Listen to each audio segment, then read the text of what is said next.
Hello students, इस video में हम लोग क्लैरॉट्स इक्वेशन के बारे में पढ़ेंगे कि वो क्या होता है, कैसा फॉर्म होता है उसका और क्यों यूज़ किया जाता है। तो क्लैरॉट्स इक्वेशन का यूज़ क्यों किया जाता है? जब हमारे पास कोई डिफरेंशियल इक्वेशन हो जो first order and higher degree का हो, ठीक है, जिसका ऑर्डर तो फर्स्ट हो पर उसकी डिग्री क्या हो, हायर डिग्री का हो, तब उसको सॉल्व करने के लिए हम लोग क्लैरॉट्स इक्वेशन की मदद लेते हैं, की हेल्प लेते हैं। क्लैरॉट्स इक्वेशन का फॉर्म क्या होता है, ये यहाँ पर लिखा हुआ है, देखिए y is equal to p x plus f of p. ठीक है, यदि वो इक्वेशन किस फॉर्म में है, y is equal to p x plus f of p, where p is equal to dy by dx and f of p is a function of p is called as Clairaut's equation। ठीक, तो आपका equation किस form में रहना चाहिए, y is equal to p x plus f of p. यहाँ ये जो p है वो स्मॉल p है ना, स्मॉल p ही हमेशा dy बाई डी एक्स होता है। तो ये इस p की वैल्यू क्या हुई, dy बाई डी एक्स, और ये f ऑफ p क्या बोल रहा है, कोई भी फंक्शन होगा p का। ठीक, इसे क्या कहते हैं, क्लैरॉट्स इक्वेशन कहते हैं। तो क्लैरॉट्स इक्वेशन के बारे में आपको पता चल गया कि ये y is equal to p x plus f of p के फॉर्म में होता है। सेकेंडरी, इसमें जो p दिया हुआ है वो dy बाई डी एक्स है और f ऑफ p जो दिया हुआ है वो p का कोई फंक्शन है।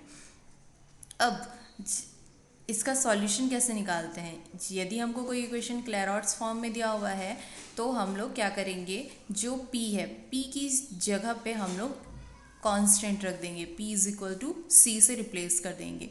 फिर c रखने पे वो इक्वेशन जिस रूप में आएगा, जिस फॉर्म में आएगा, उस फॉर्म को हम लोग आंसर के रूप में लेते हैं, आंसर कहेंगे। ठीक है, आंसर लेंगे उसको। तो हम लोग क्या देख रहे हैं कि एक क्वेश्चन देखते हैं हम लोग। अच्छा, एक और इम्पॉर्टेंट चीज़ है जो आपको बतानी है, यदि ऐसा भी हो सकता है कि आपको जो इक्वेशन है वो क्लैरॉट्स इक्वेशन के फॉर्म में ना दिया हो, सिर्फ ये लिखा होगा कि ये इस इक्वेशन को आपको सॉल्व करना है, और यदि वो क्लैरॉट्स इक्वेशन के फॉर्म में नहीं दिया है तो उसको हमको पहले क्लैरॉट्स इक्वेशन के फॉर्म में लेके आना है, उसके बाद में हमको p is equal to c put up करना है। ठीक है, फिर जो भी आएगा वो आपका आंसर होगा। तो एग्ज़ाम्पल देखते हैं, एग्ज़ाम्पल से उसको समझने की कोशिश करते हैं। एग्ज़ाम्पल है आपके पास में, solve e to the power 3x p minus 1 plus p cube e to the power 2y is equal to 0। ठीक है, अब हमने इसमें सब्स्टिट्यूट का यूज़ करना है, क्यों, क्योंकि ये क्लैरॉट्स इक्वेशन के फॉर्म में नहीं है। तो क्लैरॉट्स इक्वेशन के फॉर्म में नहीं है तो हमको सब्स्टिट्यूट का यूज़ करना पड़ेगा, और सब्स्टिट्यूट हमने यूज़ किया है, यहाँ जो e to the power x था उसको हमने u मान लिया, और जो e to the power y था उसको हमने v मान लिया। अब यदि हम जब हम इसका डिफ्रेंशिएशन करते हैं x के रिस्पेक्ट में, तो x के रिस्पेक्ट में डिफ्रेंशिएशन करने पे आता है, हमको मिलेगा e to the power x dx is equal to d u. उसी तरीके से v का हम y के रिस्पेक्ट में डिफ्रेंशिएशन करेंगे तो डिफ्रेंशिएट करने पे हमको मिलता है e to the power y dy is equal to d we.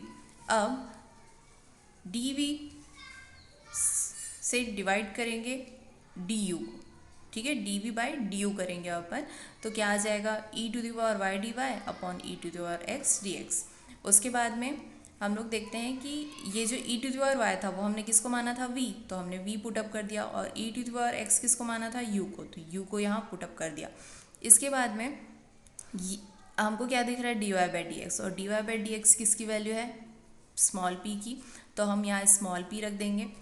फिर यहाँ देखो, पहले तो हमने v अपॉन u को कहाँ किया है, ट्रांसफ़र, जिधर v और u का हमको डिफरेंशियल दिख रहा था, वेरिएबल्स दिख रहे थे, हमने उसको सेपरेट कर दिया उस साइड पे। उसके बाद में हमने क्या किया, ये जो dv अपॉन du था उसको हमने मान लिया कैपिटल P। कैपिटल P मानने के बाद में हमने सारी वैल्यूज़ को इसमें पुटअप किया, तो D Y by D x तो स्मॉल p होता है, हमको पता ही है, और यहाँ हमने पुटअप कर दिया कैपिटल P। अब हम इक्वेशन 1 में जाते हैं, मतलब क्वेश्चन में जाते हैं। तो क्वेश्चन क्या है, e to the power 3x, तो यहाँ e to the power x को u माना था, तो e to the power 3x क्या होगा, इससे u क्यूब हो जाएगा, तो u क्यूब। उसके बाद में लिखा है p माइनस 1, ये स्मॉल p है, तो स्मॉल p की वैल्यू कितनी है, u अपॉन वी p, ठीक। तो यहाँ हमने लिखा u upon v p minus 1 plus p cube. तो p क्यूब क्या है, p क्यूब यहाँ से फिर से इसका क्यूब करना पड़ेगा हमको, तो u cube v cube upon p into p cube, ठीक। उसके बाद में है e to the power 2y, तो e to the power y को माना हमने v, तो e to the power 2y क्या हो जाएगा, v का स्क्वायर हो जाएगा, तो ये हो गया v square is equal to 0। अब हम देखते हैं दोनों में क्या कॉमन है, तो दोनों में कॉमन क्या दिख रहा है हमको, u क्यूब, ठीक है। इसको सॉल्व कर लो, पता चल जाएगा, u क्यूब कॉमन है, u upon p, u p minus v हो जाएगा अपॉन वी, ठीक है। उसी तरीके से यहाँ v क्यूब और v स्क्वायर है, तो v स्क्वायर कैंसिल हो जाएगा और एक v बचेगा यहाँ पर, ठीक है। तो अब बताओ दोनों में कॉमन क्या बचा है, ये v स्क्वायर था, दोनों में कॉमन क्या बचा है, u क्यूब अपॉन v, तो u क्यूब अपॉन v को हमने कॉमन निकाला, तो अंदर क्या बचेगा अब देख लेते हैं, यू पी माइनस वी, यहाँ क्या है p क्यूब, ठीक। अब इसको हम लोग ट्रांसफ़र कर देंगे तो वो 0 हो जाएगा ट्रांसफ़र करने पे। अब u p minus v plus p cube बचा है इज इक्वल टू 0, ठीक। अब हम देखते हैं कि y के फॉर्म में कौन सा था, तो v को माना है हमने y के फॉर्म में, ठीक है। तो v को एक तरफ रखेंगे और बाकी को दूसरी तरफ ट्रांसफ़र कर देंगे। ये क्यों किया हमने, क्योंकि यहाँ क्लैरॉट्स इक्वेशन क्या होता है, y का इक्वेशन निकालना होता है हमको, तो यहाँ भी हम लोग वही कर रहे हैं, हम y का इक्वेशन चाहते हैं, इसीलिए हमने क्या किया, v को एक साइड पे रख के बाकी को ट्रांसफ़र कर दिया। तो यहाँ पर आ रहा है e to the power y is equal to v is equal to u p plus p cube.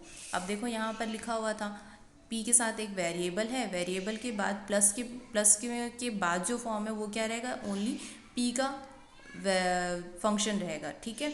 तो हमारे पास भी यहाँ वही चीज़ें हैं, यदि हम u किसको माने थे, e to the power x को माने थे, हम u की वैल्यू रख देते हैं e to the power x, ठीक है। तो ये क्लैरॉट्स इक्वेशन के फॉर्म में आ जाता है। अब क्लैरॉट्स इक्वेशन में क्या बोलता है, solution p is equal to c put करना है हमको, तो हमने p is equal to c put किया और u और v की वैल्यू भी पुट कर दी, तो ये पूरा क्लैरॉट्स इक्वेशन का सॉल्यूशन हो गया, ठीक। अब एक क्वेश्चन और देख लेते हैं, यदि आपका डाउट होगा तो वो क्लियर हो जाएगा इससे। यूजिंग सब्सटीट्यूशन x स्क्वायर is equal to u and y square is equal to v, solve a x Y P square plus x square minus A Y square minus v p minus x Y is equal to 0। अब इसमें पहले से ही substitution दिया हुआ है, आपको ज़रूरत नहीं पड़ेगी सोचने की। एक्स स्क्वायर की वैल्यू u लेना है और वाई स्क्वायर की वैल्यू v लेना है, ठीक है। क्वेश्चन में आते हैं, सॉल्यूशन में आते हैं। देखो X square is equal to U लिया, Y square is equal to V लिया, हमको इसके बाद क्या करना रहता है, डिफ्रेंसिएशन। तो डिफ्रेंसिएशन क्या होगा एक्स स्क्वायर का, 2x dx, u du हो जाएगा, यहाँ 2y dy, v dv हो गया। अब फिर से dv बाई du निकालना है हमको, तो dv बाई du निकालेंगे, ठीक है। तो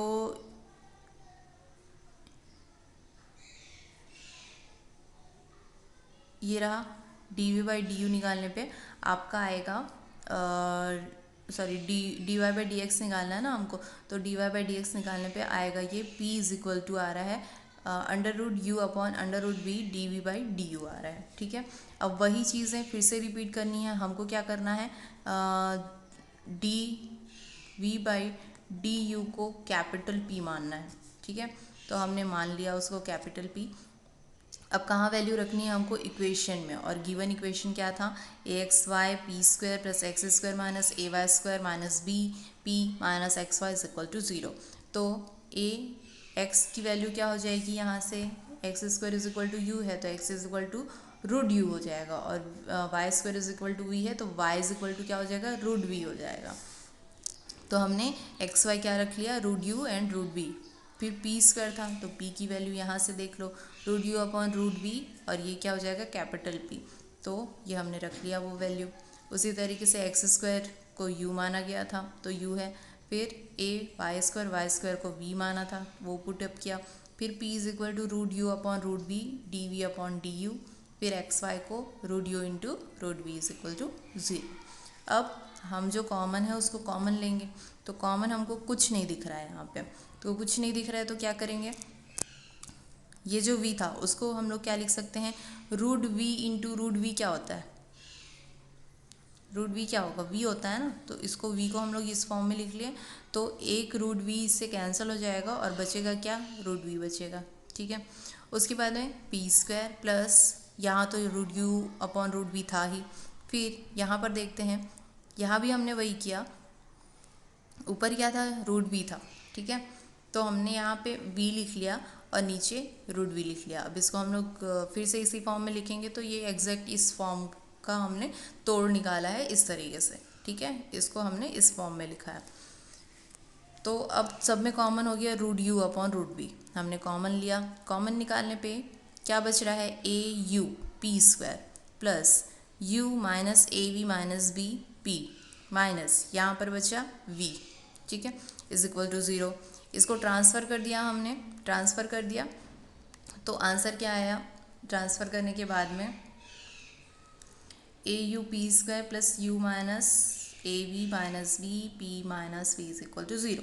अब इस p को अंदर मल्टीप्लिकेशन करने पे ये इक्वेशन कुछ इस तरीके से हो जाएगा। अब हमको फिर से क्या करना है, y चाहिए ना हमको, तो v चाहिए, हमने हम y हमेशा v को मान रहे हैं, तो v को एक साइड पे रख के हम बाकी को ट्रांसफ़र कर देंगे। ट्रांसफ़र करने के बाद में फिर हम लोग क्या करेंगे, इसको उस फॉर्म में लेके आएंगे, किस फॉर्म में, क्लैरॉट्स इक्वेशन के फॉर्म में। तो क्लैरॉट्स इक्वेशन के फॉर्म में लाने के लिए हमको क्या करना पड़ेगा, इसको एक के साथ में सिर्फ x रहता है, तो x वाले टर्म्स कहाँ हैं, ये है x वाले टर्म्स। ठीक है, तो यहाँ से हम लोग पहले तो कॉमन ले लेते हैं x को, उसके बाद में बाकी जो बचेगा, अब देखो उसके बाद में क्या बचेगा, ये वाला फॉर्म में तो बचेगा, वही है एग्जैक्टली वो किस फॉर्म में आ जा रहा है, क्लैरॉट्स इक्वेशन के फॉर्म में आ जा रहा है। तो v इज इक्वल टू हमने y स्क्वायर रख लिया, उसके बाद u is equal to x square रख लेंगे, और जो आंसर आए जो भी आएगा वो आपका आंसर होगा। ठीक है, थैंक यू।